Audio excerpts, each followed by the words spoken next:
My name is Helen Brooks. I'm 60 years old, and the moment I stepped onto the plane with my son and daughter-in-law, a flight attendant grabbed my arm, leaned in, and whispered, "Pretend you're sick, right now." I froze.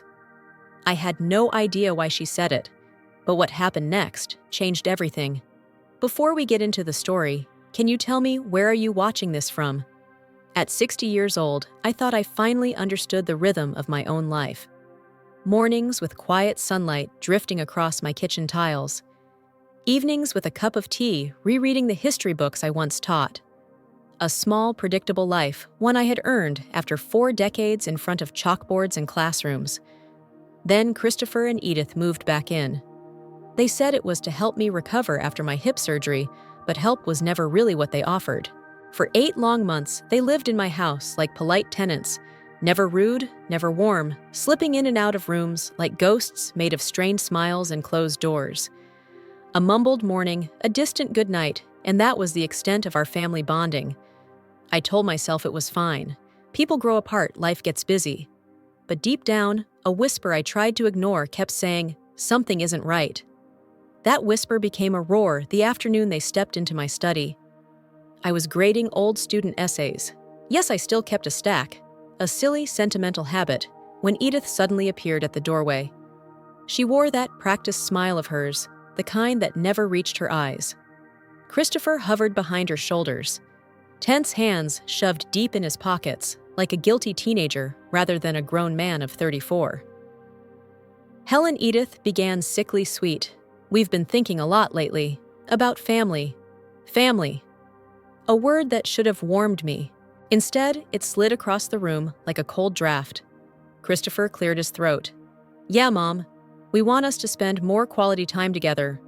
Edith walked right in and perched on the arm of my favorite reading chair, the one she never sat in unless she wanted something. "Before life gets too busy," she added. "Before time slips away." Something twisted in my stomach. They hadn't wanted to spend time with me in 8 months. Why now? "What exactly are you proposing?" I kept my voice steady. Christopher's smile stretched too tight. "Miami. A full week, just like when I was a kid."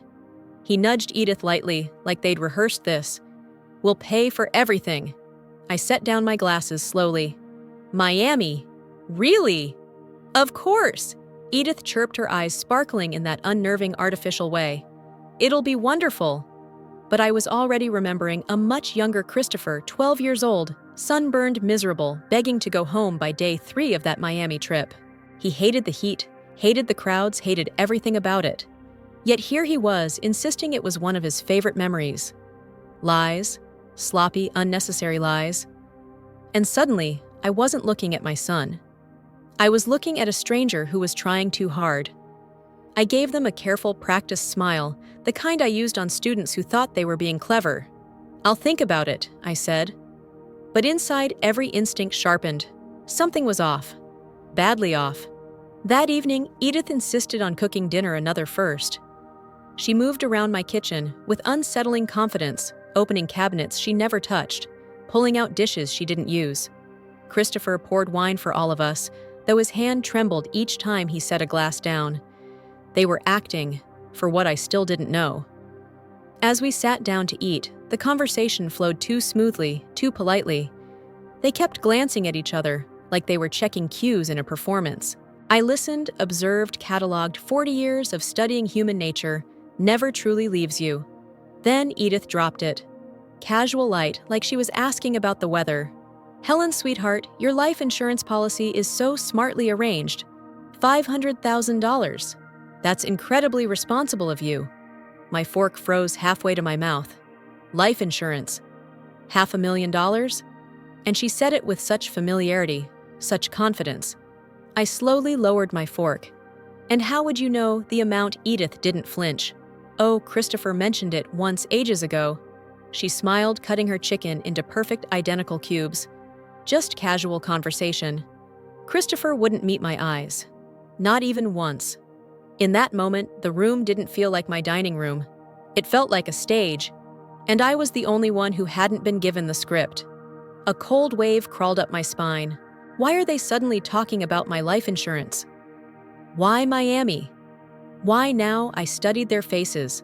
My son's forced cheerfulness, Edith's overplayed friendliness, and for the first time in my life, I felt something I never thought I'd feel toward my own child. Fear. Before I move on with the next part of the story, if you find this intriguing, please like and subscribe to the channel to hear more stories like this. And tell me, do you think I should get on that plane? If yes, comment 10. If no, comment love. The first real crack in the facade came the next morning when I walked into the kitchen and found a neat stack of travel documents sitting on the table. 3 boarding passes, 2 hotel confirmations, and 1 itinerary printed in Edith's tidy clinical handwriting. My name was already on everything, already booked, already paid for, all without a single conversation. My stomach dipped as I picked up the boarding pass. Orlando, Miami. Tuesday, 8th, 10 a.m. Christopher wandered in moments later, stretching like this was any other day. "Oh, did you see the tickets? We thought it'd be easier to handle the arrangements for you." "For me," I repeated, letting the words settle on my tongue like something sour. "You mean you chose the dates, the hotel, and the flights?" All without asking, he shrugged too fast. "It was just efficient." Efficient. That was Edith's favorite word. Efficient. Controlled. Final. I turned the paper over in my hand, pretending to study the details, while inside something cold and heavy anchored itself in my chest. This wasn't a gift. This wasn't consideration. This was a plan, and I was simply the last person to be informed. The morning of the flight was gray and humid, the kind of Florida haze that makes the air feel too thick to breathe.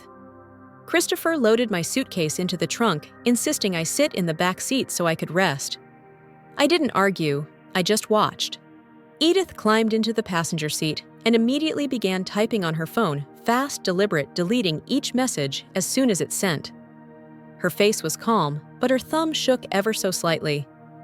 Every time I leaned forward to ask who she was texting, she angled the screen away, smiling tightly. Traffic rolled by outside the window, the world moving so normally, while my own world tilted further into the unexplainable. I had spent my life teaching history wars, betrayals, civilizations collapsing under the weight of secrets. But I had never imagined I'd one day sit quietly in the back of my own car, wondering if my son was taking me somewhere I might not return from. At one point, Christopher glanced at me through the rearview mirror. "Nervous about flying, Mom?" "No," I replied, feeling the irony bite at the edge of my voice. "I'm just thinking." Edith and Christopher exchanged a look. A quick one. Too quick. The kind of look students gave each other when they'd cheated on an exam and were waiting to see if the teacher had noticed. And I had noticed. Orlando International Airport buzzed with the usual chaos. Children crying, luggage wheels clattering, lines snaking back toward the food court. But as we moved toward security, a strange sense of stillness settled over me. It felt like standing on the edge of something dark, something inevitable. Edith placed her hand firmly on my back, guiding me forward with a little too much insistence. "Here, Helen, you go through first." I slid my carry-on onto the conveyor belt. Out of the corner of my eye, I saw Edith lean in toward the X-ray monitor, watching my bag pass through as though it held a secret she needed confirmed. When it emerged, she exhaled not casually, but with relief. What had she expected to see? What did she need to see? Christopher stood nearby, chewing the inside of his cheek, fidgeting with the strap of his watch. He had always been a terrible liar, too squirmy, too nervous. And now that nervousness radiated off him like heat waves. After security, they walked ahead together, whispering urgently. I slowed my steps, letting distance fall between us. When I finally caught up at the gate, I saw they had Zone 1 tickets priority boarding, while my boarding pass was for Zone 3. Zone 3. The back of the line. Separate. "Why are your seats earlier?" I asked. Edith smiled in a way that told me she had prepared for this question. "Oh, they must have split us up to balance the plane. You know how airlines are. Balance the plane." Everything she said sounded coordinated, rehearsed, polished. They boarded without looking back. And I stood alone, holding my suitcase handle so tightly, my knuckles whitened. When Zone 3 was finally called, I walked down the jet bridge slowly, deliberately. There was something suffocating about that enclosed tunnel, like walking through the throat of a beast. The moment I stepped onto the plane, a flight attendant approached me. She wore a perfect smile, polished like every airline employee, brown hair pulled into a professional bun, red lipstick, just bold enough to look confident. Her name tag read, "Mildred, welcome aboard," she said brightly, reaching for my boarding pass. Then her smile dropped. Her eyes flicked toward Christopher and Edith, already seated 3 rows ahead, and something in her posture changed. She leaned close, far too close for a stranger, and spoke in a whisper so sharp it nearly sliced through me. "Pretend you're sick and get off this plane. Now." My breath caught. What I blinked stunned. She straightened instantly, smile snapping back into place as another passenger approached behind me. She nodded him forward, then subtly blocked me from moving down the aisle. Seconds later, she leaned in again, her voice trembling, this time. "Ma'am, I'm begging you. Please, get off this plane while you still can." A cold wave of dread washed over me. Her eyes weren't panicked, they were terrified. I didn't understand why. I didn't understand how. But I understood one thing. She was trying to save my life. Instinct took over. I clutched my chest, staggered sideways, and gasped. My heart, my chest. A man in the aisle jumped aside as I sank to one knee, breath hitching convincingly, because the fear was real this time. Passengers murmured in alarm. The flight crew rushed over. Someone called for a wheelchair. Everything blurred into emergency voices and hands guiding me back up the jet bridge, away from the plane's open door. As they rolled me back toward the gate, I did something I wasn't supposed to do. I turned my head. Through the small oval window in the aircraft door, I saw my son and daughter-in-law watching. Not worried, not frightened, not even confused. Their faces showed something I will never unsee: disappointment, frustration, like their plan had just fallen apart. And in that suspended moment, halfway between life and death, truth and denial, one devastating realization finally took shape. My own family wasn't afraid I might be dying. They were afraid I might not. The medical room was small, windowless, and far too quiet, just the hum of fluorescent lights and the echo of my own pulse in my ears. A paramedic had checked my vitals and declared me stable, then stepped out, leaving me alone on the crinkling paper of the examination table. I was still catching my breath when the door opened again. Mildred slipped inside. Her airline uniform was still crisp, but her face was pale, shaken in a way no amount of training could hide. She locked the door behind her, checked the hallway through the thin window, then turned toward me with eyes full of urgency. "We need to talk," she said softly. "And you need to hear this." She pulled out her phone with trembling fingers and opened a video file. What I saw first wasn't a face, just the ceiling of an airport restroom, the dull hum of ventilation. Then a voice floated in. Edith's voice. Cold, controlled, calculating. "The pills dissolve fast. She'll never taste them," she said. "By cruising altitude, it should look exactly like a heart attack." My blood turned to ice. There was a pause, then Edith again, almost annoyed, almost casual. "Altitude makes it more believable anyway. Medical response is limited. Investigation harder. It's perfect." Another voice asked something too muffled to make out. Edith answered with a laugh, an actual laugh. $500,000, and Christopher is finally ready. He knows what we have to do." The room tilted. For a moment, I felt weightless, suspended between shock and horror. Christopher. My Christopher. Ready? For what? Ready to kill me. Ready to collect my insurance payout. Ready to erase me like an inconvenient detail. I forced myself to breathe as Mildred stopped the video. Her voice cracked. I recorded it from the next stall. She didn't know I was there. I looked at her, this young woman, with trembling hands and terrified eyes, and managed to whisper, "Why? Why risk your job for a stranger?" Her throat bobbed as she swallowed. "Because 3 years ago, my father died in what they called an accident, a fall down the stairs. But my cousin, his caregiver, had just convinced him to change his will. No one investigated. No one listened." She blinked rapidly, fighting tears. I promised myself if I ever saw something like that happening again, I wouldn't stay silent. Her pain, her regret, filled the tiny room like a second oxygen supply. And in that moment, our tragedies intertwined, hers past mine unfolding. I straightened on the table, the shock in my body slowly hardening into something sharper, something colder, something focused. "I'm not going to Miami," I told her, "but I'm not running either." Mildred frowned. "What are you going to do?" I took her phone, gently replaying Edith's words, every syllable, a betrayal, every breath, a revelation. "I'm going to gather evidence," I said.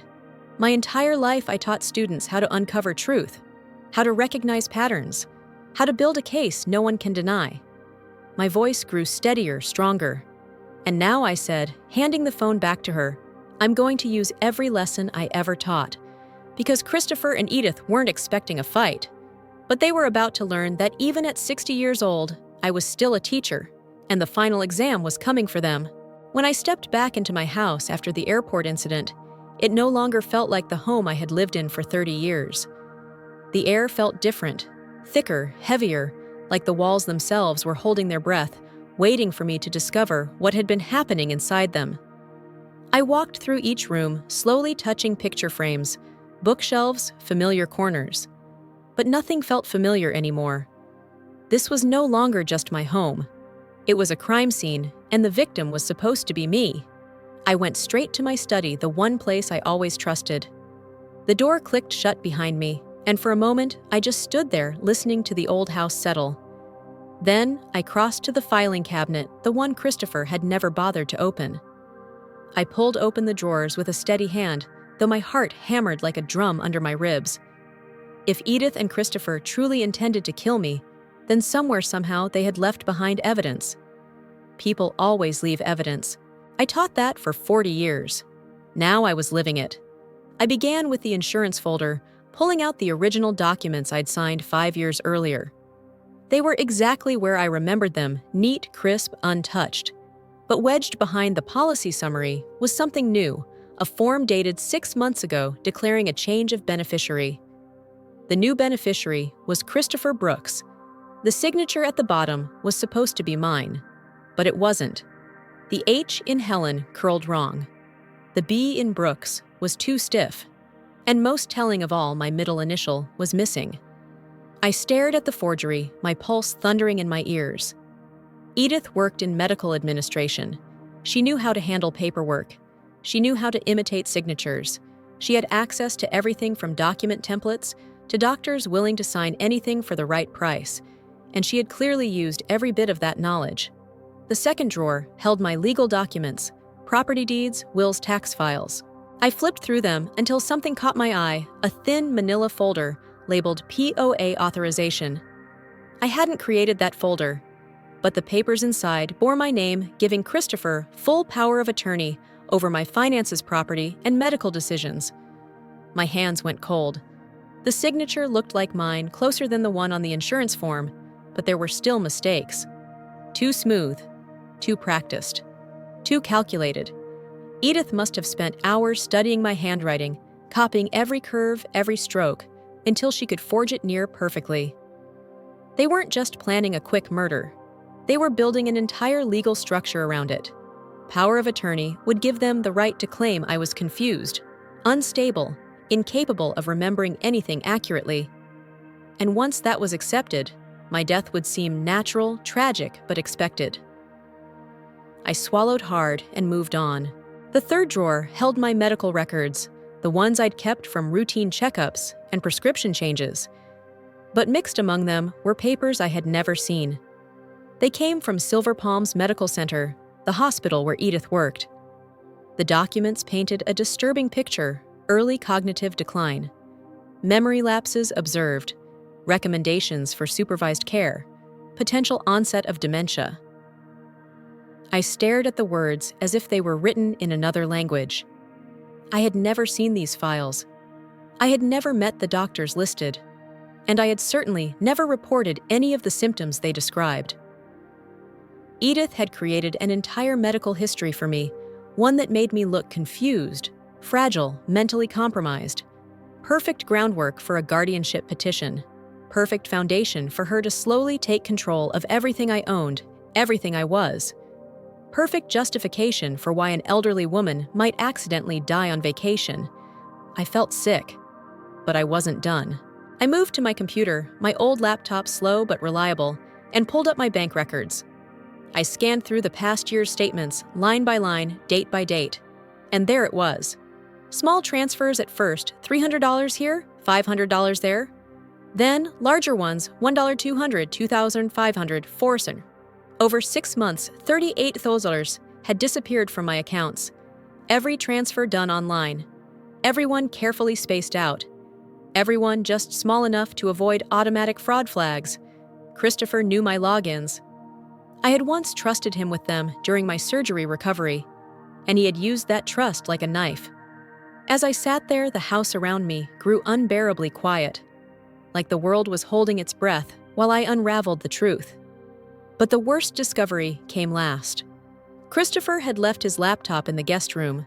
He rarely used passwords, and when he did, it was always something predictable. His birthday, our old address, the name of our dog. It took me less than a minute to unlock it. In his deleted emails folder buried deep were messages he clearly thought he'd erased forever. Messages to someone calling themselves a consultant. No name, no signature, just threads of conversation. Substances that cause cardiac arrest without detection. Altitude increases effectiveness. How quickly does it work? What dosage for a woman her size? I covered my mouth with my hand, trying not to make a sound. My own son had been researching how to kill me cleanly. My hands were trembling when I finally closed the laptop. This was no coincidence, no misunderstanding, no moment of desperation. This had been planned, studied, prepared over months. I took a long breath and wiped my face. Grief could come later. Shock could come later. Right now, I needed something stronger. Control. I found my phone, scrolled through my contacts, and dialed a number I hadn't used in years, a colleague from the community center who had once mentioned a brilliant estate attorney. Mrs. Brooks, a calm male voice answered. Nicholas Clark speaking. Nicholas, I whispered, gripping the phone as though it were my lifeline. I need help, and I need it now, because the war had begun, and this time the teacher wasn't grading papers. She was fighting for her life. When Nicholas and I finished our first strategy call, I sat alone in my living room, staring at the soft glow of the lamp. The house looked the same as always, cozy, lived in, familiar, but I no longer trusted a single shadow inside it. Every corner felt like it held a secret. Every silence felt intentional. If Christopher and Edith wanted to paint me as unstable, confused, slipping into dementia, then I would give them exactly what they expected until it destroyed them. The next morning, I began my performance. I pretended to search for my keys for 20 minutes, even though I had placed them in the refrigerator on purpose. I forgot the name of our street while pouring coffee. I asked Christopher the same question 3 times, watching the way triumph flickered in his eyes each time he answered. And Edith. She smiled like a vulture waiting for something to die. Every stumble I made, every vacant stare I faked, every small mistake I performed was another brick in the trap they thought they were setting for me, never realizing I was building something much bigger for them. 3 days later, I told them I wanted to install a security system because I had been getting forgetful and feared I might leave doors unlocked. They agreed enthusiastically, too enthusiastically. It's smart to protect the house, Edith said, squeezing my hand like she was comforting a child. Christopher added, You know, Mom, it'll make everyone feel safer. Everyone. What an interesting choice of words considering what they plan to do to me inside these walls. They didn't bother to read the specifications of the system I ordered. They didn't care. They just wanted me quiet, manageable, predictable. What they didn't know was that I had specifically chosen a full coverage system with audio recording 12 cameras in total, covering hallways, the kitchen, the dining room, the living room, and even the entryway to their downstairs bedroom. Not to spy. Not at first. But now surveillance had become survival. The installer arrived 2 days later. I played my part perfectly, wringing my hands, repeating questions, acting nervous like any overwhelmed older woman. The installer explained the audio features right in front of them. I pretended not to understand. Christopher waved it off. Edith smiled politely. They signed the approval forms themselves. The cameras began recording that night. At 1:13 a.m., I sat quietly in my bedroom laptop open, watching the live feed through the security app. Downstairs in the dim light of the dining room, Christopher and Edith hovered over paperwork spread across the table. Their voices carried clearly, crystal clear through the audio. Edith slammed something down, her composure cracking for the first time. "The plane should have worked," she hissed. "It was clean, it was perfect. And now we're back at square one." Christopher rubbed his face, his voice tight, restless. "I didn't expect her to collapse like that. How could I know someone would interfere? She ruined everything," Edith snapped. "Now we have to move to Plan B. Plan B." I sat up straighter. "What's Plan B?" Christopher asked, though he already knew. Edith leaned in, voice low, cold as steel. "We push the incompetency route. Get her evaluated, make it official. Guardianship gives us full control, medical, financial, legal. Once the state declares her unfit, nobody questions anything." Christopher hesitated. "What if she doesn't fail the evaluation?" Edith smirked, bitter and confident. "Oh, she will. She's already showing symptoms. The forgetfulness, the confusion. Christopher, she's practically handing us the evidence. I didn't breathe for a full 10 seconds. My performance was working too well." "She won't see it coming," Edith continued. "She thinks we care. She thinks we're helping." And then the line that sliced straight into my bones. "Once we have the guardianship, the rest will look natural." The rest. Natural. A cold, quiet death, wrapped in paperwork and pity. Christopher nodded slowly, the weight of guilt flickering in his eyes before he crushed it. "Fine," he said. "Let's finish this." I closed my laptop and sat in the dark, letting the truth settle around me, not like a burden, but like armor. They thought I was disappearing into confusion. They thought they were winning, but every lie they told, every whispered plan, every late-night strategy, I had it all. Recorded, stored, time-stamped, and when the moment came, everything they said in this house, the house I built, the house they tried to turn into my grave, would become the evidence that buried them. The morning the doctor arrived, I almost admired the confidence behind the scheme. Christopher knocked gently on my bedroom door, wearing a smile stretched so thin it looked painful. "Mom, Dr. Morrison is here for your wellness check. Just a routine evaluation, nothing serious." Routine. Nothing serious. Whenever people emphasize harmlessness, it's because harm is already in motion. I followed him to the living room, moving slowly, deliberately, still playing the confused, soft-edged woman they believed me to be. A man in his 50s stood waiting, a crisp suit, a leather briefcase too new, and a name tag that looked like it had been printed 10 minutes earlier. Dr. Andrew Morrison, M.D. Except the badge didn't include the hospital name, or department, or medical license number. A rookie mistake. "Mrs. Brooks," he greeted me, offering a hand too cheerful for a professional exam. "We're just going to run a few cognitive tests. Your son and daughter-in-law have some concerns." I widened my eyes innocently. "Concerns about what?" He pulled a clipboard from his briefcase. "Memory lapses? Confusion.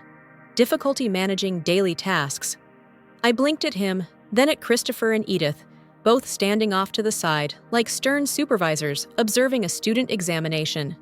"Well," the doctor continued, "let's just see where you are mentally. Please answer the questions honestly." He didn't know that in my cardigan pocket, a tiny audio recorder was already running. He didn't know that I had 2 decades of experience teaching standardized testing and could spot a leading question before it even left a person's mouth. Dr. Morrison began with simple tasks, naming the day of the week, repeating numbers, identifying shapes. But each task was deliberately designed to produce failure. He spoke too fast when presenting instructions. He interrupted me mid-response. He misheard correct answers and gently corrected me with the wrong ones. He scribbled notes after every supposed mistake, nodding gravely as if documenting the inevitable decline. At one point he asked, "Who is the President of the United States?" I answered correctly. He smiled sympathetically. Close, but not quite. I stared at him.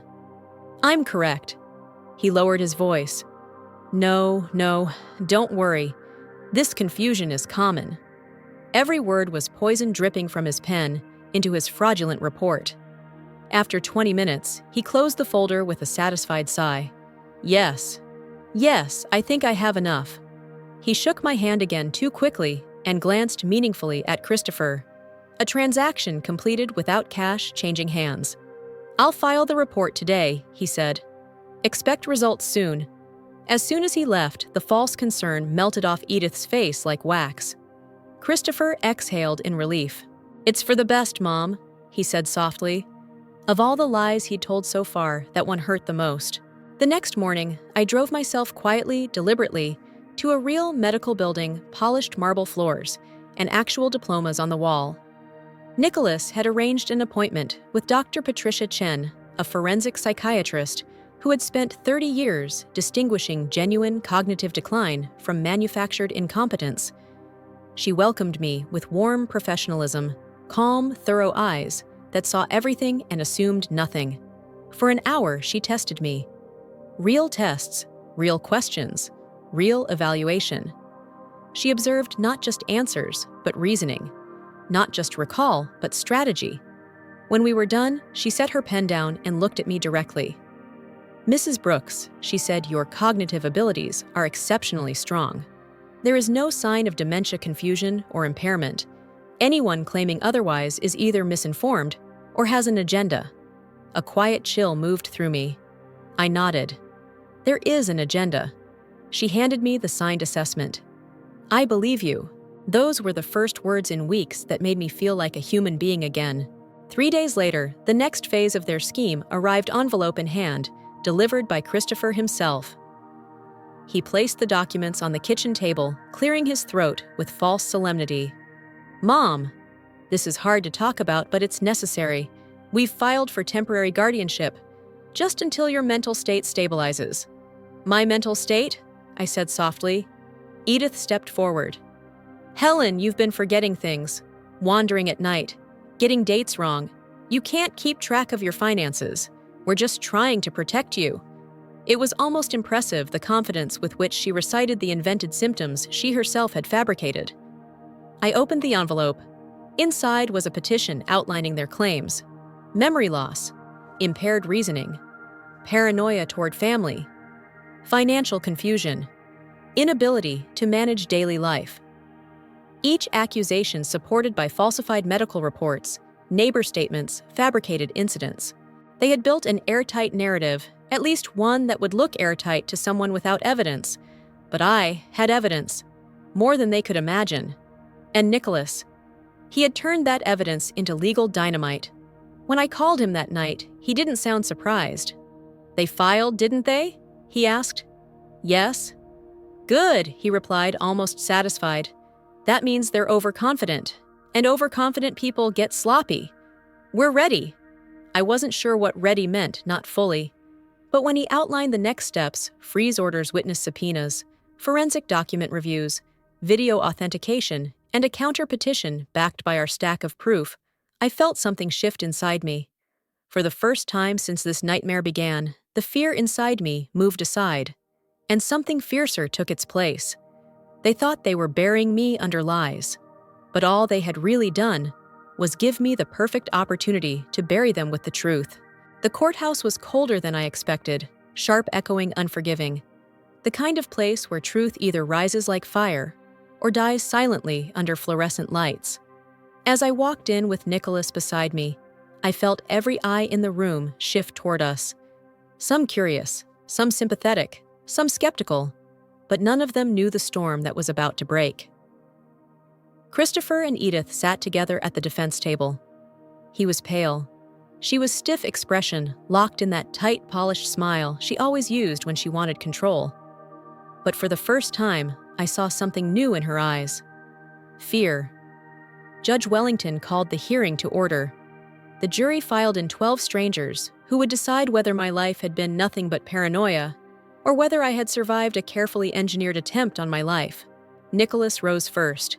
Your Honor, members of the jury, this is not a case of confusion. This is not a family misunderstanding. This is an attempted murder, planned over months, carried out through fraud, forgery, and deliberate manipulation of an elderly woman. Then he tapped his laptop. And we have the evidence. He played the first video. The sound filled the courtroom, echoing, chilling. Edith's voice, in the airport restroom. Cold, calm, calculating. The pills dissolve fast. She'll never taste them.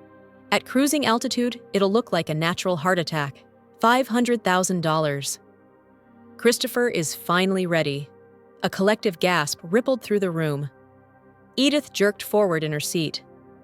That was taken out of context. The judge slammed his gavel. "Sit down, Mrs. Brooks." She sat. Her face had drained completely of color. Next came the bank records, Nicholas presenting them row by row, each unauthorized withdrawal shining like a neon sign of betrayal. Over 6 months, he said $38,000 was siphoned from Mrs. Brooks's accounts, online transfers done from devices belonging to the defendants.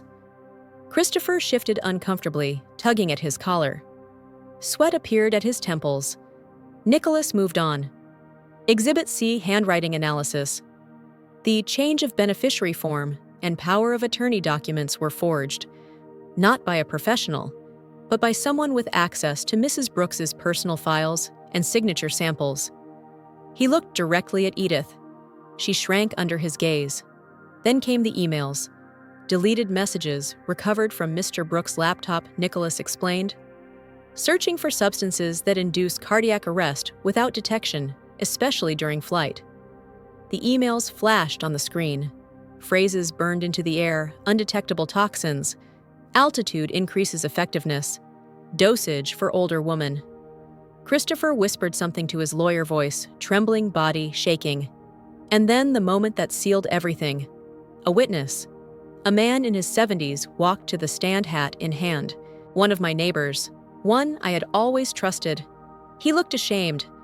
I was asked to sign statements saying Helen was confused, wandering around, forgetting things. They paid me $2,000. I'm sorry, Miss Helen. It wasn't true. None of it. I closed my eyes, breath, leaving me in a tremor. But it wasn't sadness. It was vindication. Nicholas saved the final blow for last. He presented Dr. Patricia Chen's full evaluation. Mrs. Brooks shows no signs of cognitive impairment. She is alert, intellectually capable, and mentally sound. There is zero medical basis for guardianship. Then, with the courtroom silent, Nicholas delivered the line that cut deeper than any knife. The defendants did not seek guardianship to protect Mrs. Brooks. They sought it to claim her assets, control her life, and ultimately, take her life. Gasps, whispers, shockwaves. The jury stared at Christopher and Edith with a mix of disbelief and disgust, and in their faces, in the rigid posture, the held breaths, I saw the truth settle in. They finally understood this wasn't neglect. This wasn't a misunderstanding. This wasn't confusion. It was premeditated murder. And my own son had signed his name to every detail. The courtroom felt frozen as the jury filed back in. I could hear nothing but the bass drum of my own heartbeat. It felt like waiting for a verdict that determined not just guilt, but whether I would ever feel safe again. The foreman stood. We, the jury, find the defendants, Christopher Brooks and Edith Brooks, guilty on all counts, conspiracy to commit murder, financial fraud, document forgery, and elder abuse. Gasps. A woman in the audience covered her mouth. Christopher's head dropped into his hands. Edith's entire body went rigid. Her breath sucked into her throat in a sharp, terrified gasp. Judge Wellington adjusted his glasses and read the sentencing with a cold precision that felt almost poetic. The defendants are hereby sentenced to extended probation with strict monitoring. They are ordered to repay $38,000 in stolen funds, plus a civil penalty of $50,000. They are stripped of any inheritance claims and are prohibited from contacting Mrs. Brooks for the remainder of her life. A lifetime exile. Not prison, but something worse. Social death, financial obliteration, reputational ruin. Edith's medical license was suspended on the spot. Christopher, already drowning in debt, now faced fines he could never repay. Their house, the one they'd envisioned buying with the insurance payout, was foreclosed within months, their credit destroyed, their marriage cracked in half under the pressure. They became, in every sense, the architects of their own downfall. But me, for the first time in years, I walked out of that courthouse with the sun warm on my face, my lungs filling all the way to the bottom. I felt lighter, not because they were punished, but because I finally had my life back. My home was my own again. My mind was my own. My future was my own. That evening, I sat at my dining table, the same table where they had once whispered about my insurance money, and opened my laptop. I drafted a short email to the local high school. Dear Principal Harper, I'm writing to ask if you need a volunteer history tutor. I'm still a teacher at heart, and I still have lessons to share about knowledge about truth and about justice. When I hit send, I felt something inside me settle. Something strong, something whole. For the first time in a long time. I wasn't afraid. I was free. In the quiet days that followed the trial, I found myself sitting on my back porch, in the late afternoon light, listening to the wind rustle through the oak trees I'd planted with my husband decades ago. For the first time in a long time, I wasn't thinking about evidence folders, or forged signatures, or the echo of Edith's voice in that airport restroom. I was thinking about life, about what I had learned. I realized something simple but profound: evil doesn't always arrive as a stranger. Sometimes it walks into your home wearing familiar faces, and true trust, must be earned, not assumed. I learned that age is not weakness. Knowledge is not just power, it's protection. And that the truth, though slow, always finds its way to the surface if you're brave enough to stand your ground. But most of all, I learned this. No matter how deeply someone tries to bury you, if you hold on to who you are, your dignity, your mind, your courage, they will never succeed. I am 60 years old. I have lived long enough to know that people can fail you. But justice, if pursued with patience and purpose, will not. And that is a lesson I will carry for the rest of my days. Before we move on to the next story, I want to ask you something. How did this story make you feel? What did it make you think about family trust justice? If this story touched you, leave a comment below. Tell me which country you're watching from. And don't forget to share this video so we can bring more powerful emotional stories to the people who need them.